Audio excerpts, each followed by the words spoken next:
Level 1. The recruit. You're sitting in a Sinaloa safe house. Concrete walls, bare bulb overhead. Three men stare at you. You've spent 18 months building your legend. The backstory that keeps you alive? You're Carlos Mendoza from Culiacan. Your cousin vouched for you. Your cousin is FBI. They don't know that.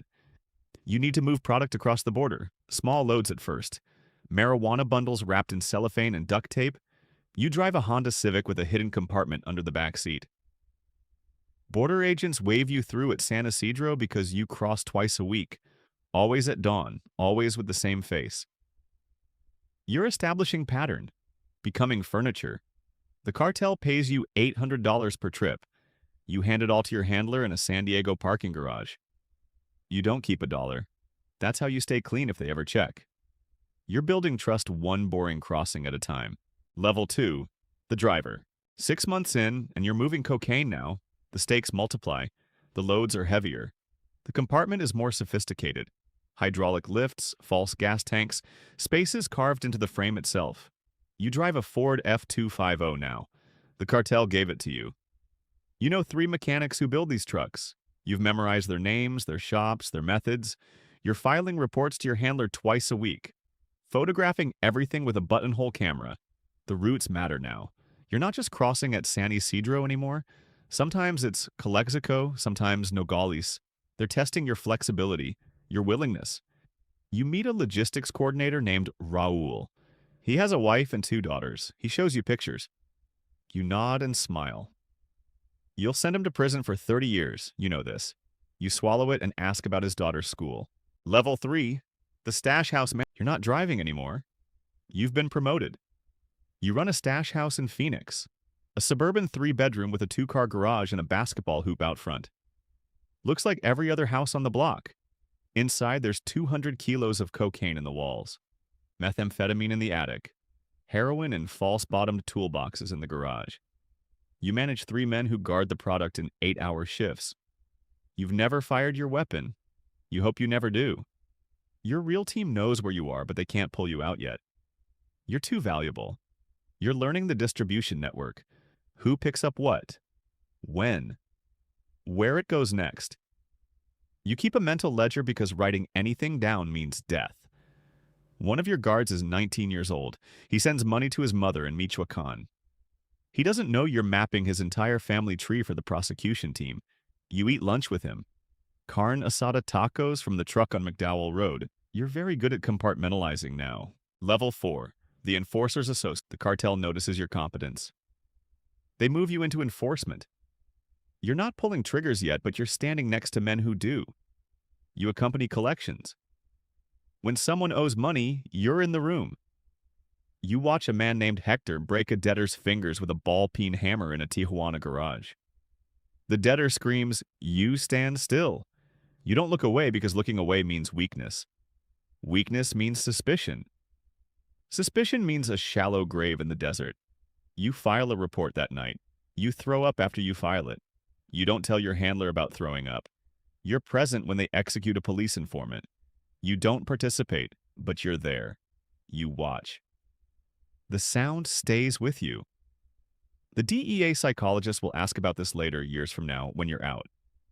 You won't be able to explain how you stood there and did nothing, because doing something meant ending the mission. Ending the mission meant the next 100 victims you could have prevented. You're doing moral calculus in real time and losing pieces of yourself with every equation. Level 5. The trusted operator. 3 years in now. You've been to Sinaloa twice. You've met mid-level leadership. You know the names of plaza bosses, the structure of cells, the routes from Colombia to Mexico to the U.S. You know which Mexican federal police commanders take bribes and how much. You know which ports are compromised. You know the names of the ships. You're feeding your handlers intelligence that's reshaping DEA operations across 2 countries. You're also living with constant, gnawing terror. Every phone call could be a test. Every meeting could be the one where someone notices the detail that doesn't fit. You've memorized your legend so deeply you sometimes forget your real name when you wake up. Your real name is Michael. You haven't heard it out loud in 8 months. You have a girlfriend in the organization now. Her name is Lutia. She doesn't know what you are. She thinks you're a Sicario on the rise. She loves you. You're filing reports about her brother who runs weapons. You're destroying her life meticulously, and she makes you breakfast. Level 6, the lieutenant. You're in leadership now. You manage a cell of 12 men. You coordinate shipments, collections, enforcement, bribery. You attend meetings with cartel higher-ups in restaurants in Guadalajara where everyone's phones go in a basket at the door. You've shaken hands with men on the DEA's top 10 list. Men with $50 million bounties. You wear a wire sometimes, but not often because they have counter-surveillance you can't beat. When you can't wear a wire, you memorize. Conversations, faces, dates, amounts. You've developed a photographic recall born of pure necessity. Your handler says you're the most valuable asset the DEA has ever placed. Your handler also says you can't stay in much longer. The risk curve is bending vertical. But there's a shipment coming. A big one. 50 tons of cocaine on a container ship from Ecuador. You're helping coordinate the U.S. side.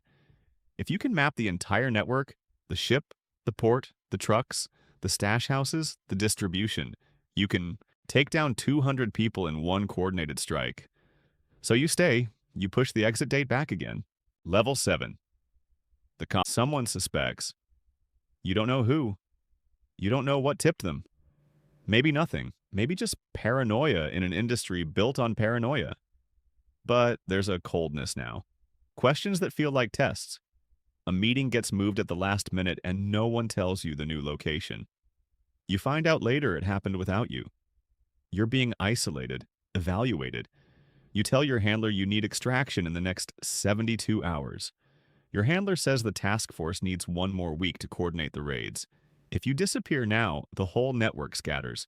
You have a go bag in your apartment, $40,000 cash, 3 fake passports, a Glock 19 with 2 spare magazines. You sleep 3 hours a night. You're watching everyone who looks at you for too long. You're calculating exit routes from every room you enter.